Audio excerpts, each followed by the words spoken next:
Hello student, welcome back to Gyan Yatra GK. आज की series में हम करेंगे हरियाणा जीके के जो प्रीवियस ईयर थे उसका पार्ट 8 देखेंगे। ठीक है, तो पहला क्वेश्चन है हमारा, हरियाणा का राज्य पशु क्या है। तो ये वाला क्वेश्चन हम पहले भी बहुत बार देख चुके हैं, जिसको ब्लैक बक यानी कि कृष्ण मृग बोला जाता है। नेक्स्ट है, राजकीय वृक्ष की बात करें तो हरियाणा का राजकीय वृक्ष पीपल है। राजकीय खेल की बात करते हैं तो वो कौन है, कुश्ती है। ठीक है, नेक्स्ट है हमारा, हरियाणा का राजकीय पक्षी कौन है, तो उसको काला तीतर बोला जाता है। नेक्स्ट है, हरियाणा की राजभाषा कौन सी है, तो हिंदी को हरियाणा की राजभाषा बोला जाता है। हरियाणा में सबसे पहले लाल पत्थर कहाँ पर मिले थे, तो अगर सबसे पहले लाल पत्थर की बात करें तो वो अरावली क्षेत्र में मिले थे। नेक्स्ट है हमारा, रोहतासगढ़ के रेत बेसिन के अवशेष किस जिले से मिले हैं, सोनीपत से मिले हैं। नेक्स्ट है, पहलवान ने किस खिलाड़ी का साक्षात्कार लिया था यानी कि इंटरव्यू लिया था, तो वो कौन थे, कपिल देव थे।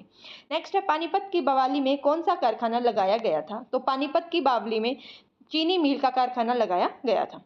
इसी के साथ अगर हम नेक्स्ट क्वेश्चन देखें कि हरियाणा का पहला सैनिक स्कूल कहाँ स्थापित किया गया था, तो हरियाणा का पहला फर्स्ट सैनिक स्कूल की बात करें तो वो कुंजपुरा में स्थापित किया गया था। नेक्स्ट है, ऐतिहासिक स्थल गोहाना किस जिले में पड़ता है, तो जो गोहाना है वो सोनीपत जिले में पड़ता है। नेक्स्ट है, हरियाणा विधानसभा की स्थापना किसने की थी, तो अगर हरियाणा विधानसभा की स्थापना की बात करें तो वो भगवान सहाय ने की थी। नेक्स्ट क्वेश्चन है हमारा, संघमित्रा किसके गुरु में जन्मी थी, गुरु गांव में जन्मा था, तो वो कौन थे, भगवान बुद्ध थे। नेक्स्ट है, परशुराम ऋषि और पुरोहितों के मेलों का समापन कहाँ हुआ था, तो वो कहाँ पर हुआ था, पेहवा में हुआ था। ठीक है, नेक्स्ट है हमारा, शास्त्रीय संगीत का जन्म स्थान किसे माना जाता है, तो जो शास्त्रीय संगीत है वो हरियाणा के हिसार से जन्म हुआ था, यानी कि वहां से इसकी शुरुआत हुई थी। नेक्स्ट है, पंडित जसराज जो कि बहुत बड़े एक शास्त्रीय संगीतकार माने जाते हैं, उनका वो किस जिले से संबंधित है, उनका जन्म कहाँ हुआ था, तो उनका जन्म हुआ था हिसार जिले में। नेक्स्ट है हमारा, राज्यसभा में कुल कितने सदस्य हैं, तो हरियाणा में राज्यसभा में 5 सदस्य है, और वहीं अगर हम लोकसभा की बात करें तो उसमें कितने हैं, 10 सदस्य है। और इसी के साथ अगर विधानसभा को देखें तो उसमें कितने हैं, 90 यानी कि 90 सदस्य है। नेक्स्ट है, बाणभट्ट किस राजा के राजकवि थे, तो जो बाणभट्ट थे, जो हर्षवर्धन थे, उसके दरबार में क्या थे, वो एक राजकवि थे। नेक्स्ट, शीतला माता का प्राचीन वृक्ष या प्राचीन मंदिर कहाँ पर स्थित है, तो शीतला माता का जो प्राचीन मंदिर है वो गुरुग्राम में स्थित है। भगवान श्री कृष्ण ने गीता का उपदेश कहाँ पर दिया था, तो ये कहाँ पर दिया था, कुरुक्षेत्र में दिया था। ठीक है, नेक्स्ट है हमारा, यमुना हरियाणा के किस जिले में प्रवेश करती है, तो जो यमुना है वो हरियाणा के यमुनानगर जिले से प्रवेश करती है।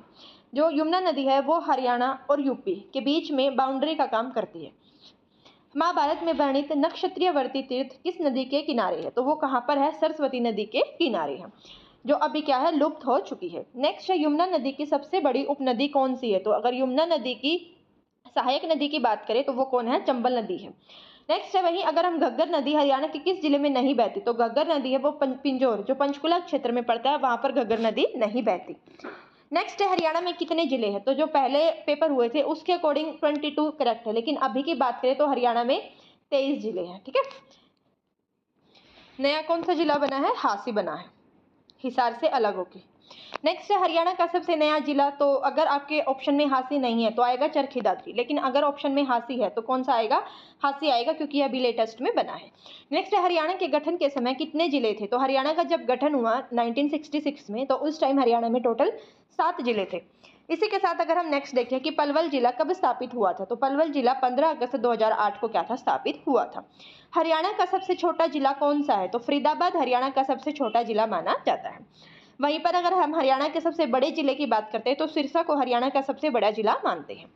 नेक्स्ट है, चमन ऋषि का मेला किस स्थान पर लगता है, तो जो चमन ऋषि है उसका मेला काली की पहाड़ियों में लगता है। हरियाणा के किस पर्वत पर चाय के बागान स्थित है, यानी कि हरियाणा में कहाँ पर चाय के बागान पाए जाते हैं, तो वो मोरनी हिल्स जो कि पंचकुला में पड़ती है वहां पर पाए जाते हैं। सुनारों का गढ़ किस नगर को कहा जाता है, तो सुनारों का गढ़ यानी सोनीपत को कहा जाता है। नेक्स्ट है हमारा, हरियाणा का चावल का कटोरा कौन सा जिला है, तो हरियाणा में चावल का कटोरा करनाल को बोला जाता है। नेक्स्ट है हमारा, हरियाणा में कितने प्रशासनिक मंडल है, 6 हैं। इनमें से कौन सा प्रशासनिक मंडल नहीं है, यानी कि 4 ऑप्शन थे तो उसमें से कौन सा नहीं था, पानीपत प्रशासनिक मंडल नहीं है।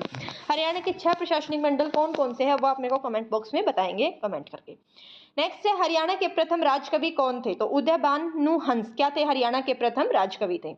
इसी के साथ अगर हम बात करें कि हरियाणा का पहला उपन्यास कौन सा है, तो वो कौन सा है, झाड़ू फेरी है। नेक्स्ट है, पहली हरियाणवी फिल्म कौन सी थी, तो धरती पहला हरियाणा की क्या थी, पहली हरियाणवी फिल्म थी।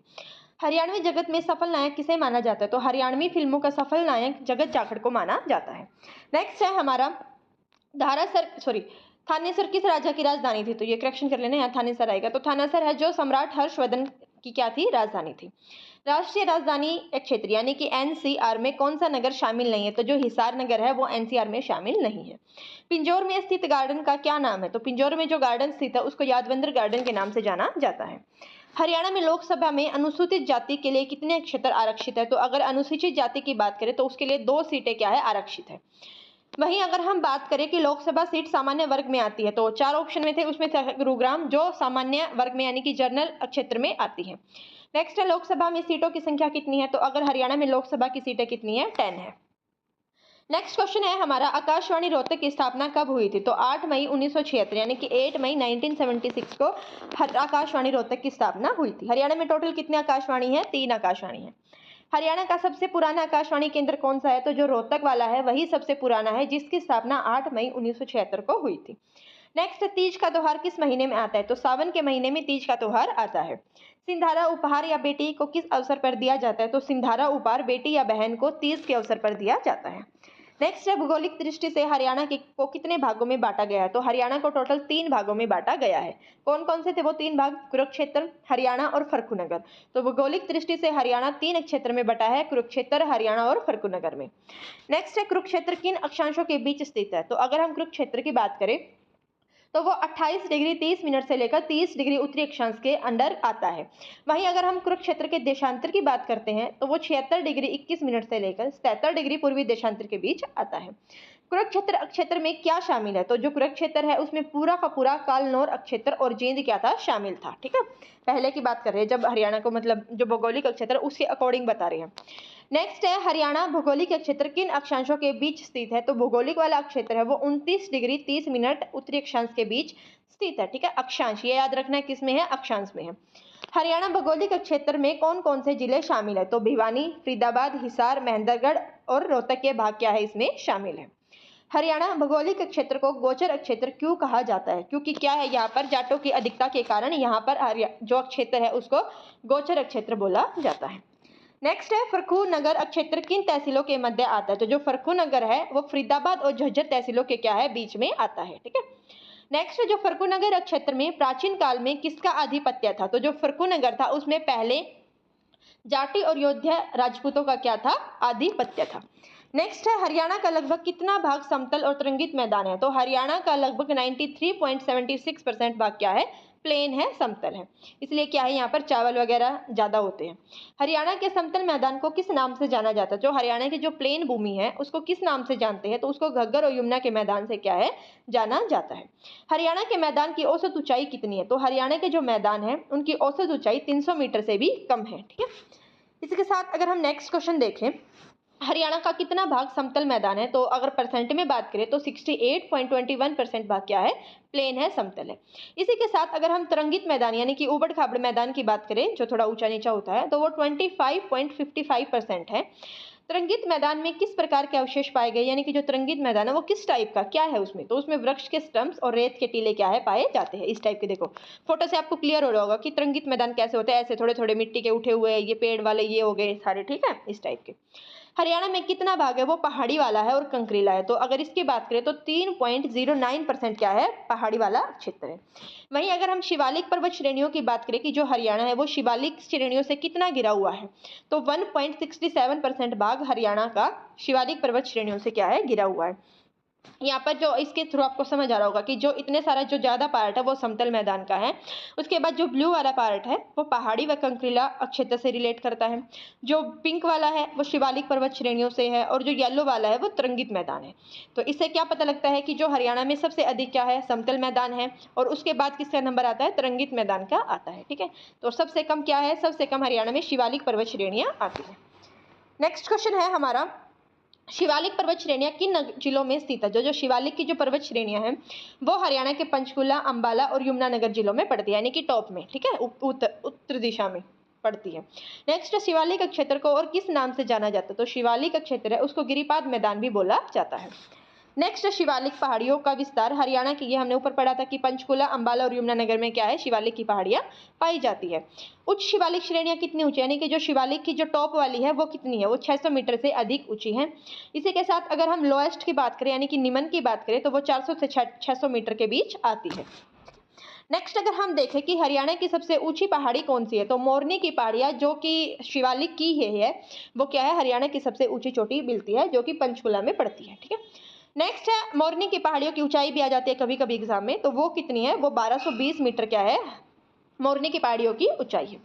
नेक्स्ट है हमारा शिवालिक की सबसे ऊंची चोटी कौन सी है, तो शिवालिक की सबसे ऊंची चोटी क्रो है जो 1514 मीटर ऊंची है। ठीक है, इसकी लंबाई याद रखनी है, कितनी है, 1514 मीटर लंबी है। इसी के साथ अगर हम बात करें कि जो गिरिपाद मैदान है उसकी चौड़ाई कितनी है, तो जो गिरिपाद है उसकी चौड़ाई 25 किलोमीटर तक है। नेक्स्ट गिरिपाद मैदान किस नदी से नदी तक फैला है, तो ये यमुना नदी से लेकर घग्गर नदी तक क्या है, फैला है। गिरिपाद मैदान को स्थानीय भाषा में क्या कहा जाता है, तो ये वाला क्वेश्चन बहुत बार आ चुका है एग्जाम में, तो जो गिरिपाद मैदान है उसको स्थानीय भाषा में घर बोला जाता है। नेक्स्ट है हमारा गिरिपाद मैदान की औसत ऊंचाई कितनी है, तो वो 300 से लेकर 375 मीटर तक गिरिपाद की औसत ऊंचाई है।